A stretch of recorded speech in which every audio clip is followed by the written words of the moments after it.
Maķedonijas spriede mežā Pinus pelce. Sveiki! Esmu Agnis Grauduls, pārstāvu uzņēmumu Mežs un vide. Es nodarbojos ar dabai tuvu mežsaimniecību, un šoreiz būs tāds nedaudz ieskats Somijas mežā, jo Somiem ir tāda, kā tautai, samērā tāda interesanta īpašība. Viņi mēdz samērā punktīgi visam gatavoties, ja nu vajadzēs, ja nu darīs, tad arī darīs. Un te viņi ar kaut ko ir izdarījuši. Te ir kāda apmēram plus mīnus 100 gadus veca Maķedonijas spriedes Pinus pelce audze. Un te var apskatīties, kas no tā viss ir sanācis. Šis ir tāds tipisks boreālais Skandināvijas mežs.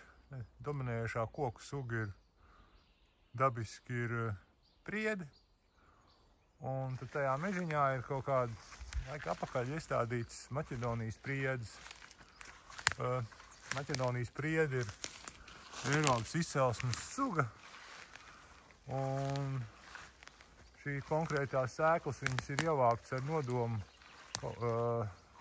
Bulgārijas kalnos, 2 kilometru augstumā, lai daudz maz atbilst klimatiskie apstākļi. Somijā gan bišķiņ augstāks, bet koki izskatās ļoti labi ir iedzīvojušies.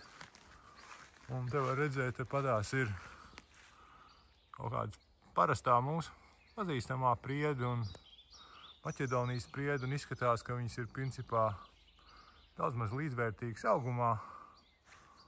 Un samērā smuki ir auguši, necieši no salu, ne no augstumu un ar samērā labi iejutušās meža vidē. Te ir tā pati sākuma grupa, kas ir stādīta. Protams, nav brīnums, kad grupas malā tie esošie koki uzvedās bišķiņi ar līdzīgi kā eglis, saveido zarus vienā pusē un uzaudzē ļoti resnus stumbrus. Ir daudz zari. Un tās audzes iekšpusē var redzēt, ka tā priede ir krietnī mazāk prasīga pret gaisu salīdzinot ar mūsu pazīstamo priedi. Te, piemēram, pie samērā tādas ciešiem vainagiem, kuri gandrīz sakļaujušies, apakšā ir samērā plašs klājiens ar Maķedonijas spriedi sasējies. Te pa vidu arī aug kāda eglīte. Ir arī kāds pīlādis un arī kaut kāda ozola kaut kur te no kādas apkārtnes, kāds sīls vai vāveri ir atnesuši zīles. Un arī tā zemesēdz būtībā ir saglabājušās. Te ir kaut kādas mētras melenāji, jo ir dažas tādas ar eksotiskas sugas, kas no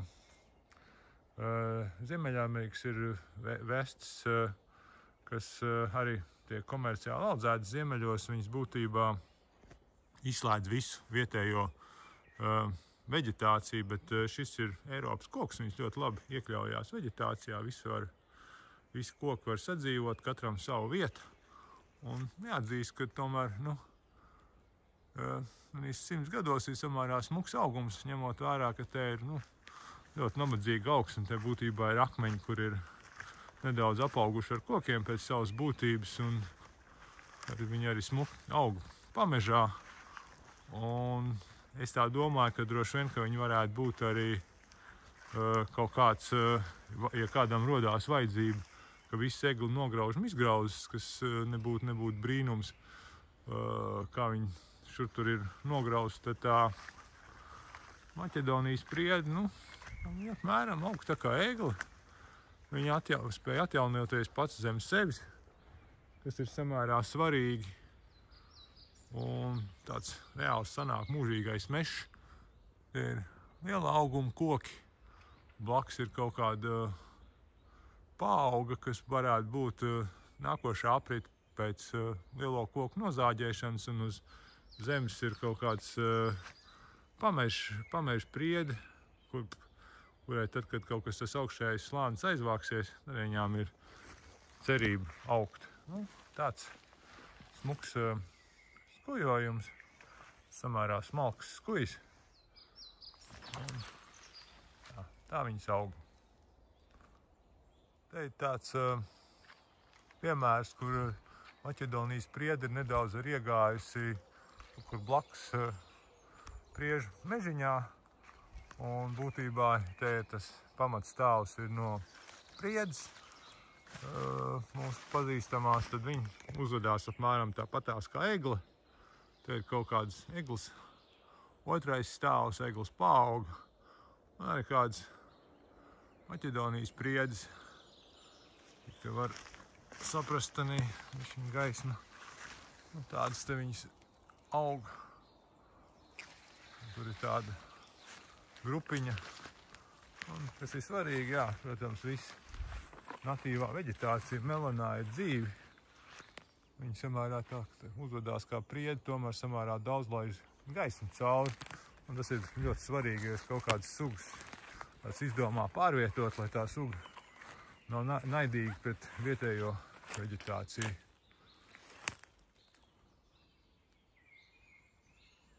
Tā. Un šitas ir Maķedonijas priedes čiekurs, viņš ir samērā garš. Un tādi smuki, gari čiekuri. Tādi krietni lieli, domājams, ka arī sēklas ir lielas. Šis ir tāds nedaudz svaigāks čiekurs, kas ir atvēries, un vēl redzēt, ka viņš ir bišķiņ arī nosveķojies. Laikam ar tam augam ir kaut kāda tāda bišķiņa īpašība nosveķot to čiekuru, lai viņš uzreiz nesapūstu un kaut kā bišķiņ tādā apvalciņā saglabāt tās sēklas. Mežā zemes redzēt ir daudz tie čiekuri. Augšā arī, kur ir koki. Jā, un tas bija tāds neliels ieskats Maķedonijas priedes audzē. Vai viņas vajadzētu stādīt mežā uzreiz, nezinu. Bet, ja ir kāda rodās vajadzība pēc vēl vienas meža sugas, tad es domāju, tas ir ļoti labs risinājums, jo tā egles nākotne nevienmēr ir skaidrs, kas būs ar izgrauzi. Un, ja ir kaut kādā zināšanas un maisījumā vēl kāda koku suga, kas uzvedās līdzīgi kā egle, un viņa ar būtībā ir no Eiropas, tad šeit var arī pamēģināt. Protams, ir ļoti svarīgi arī sēkla avots, jo tā pelds aug daudz kur pa to vidusjūras reģionu, Eiropas daļu.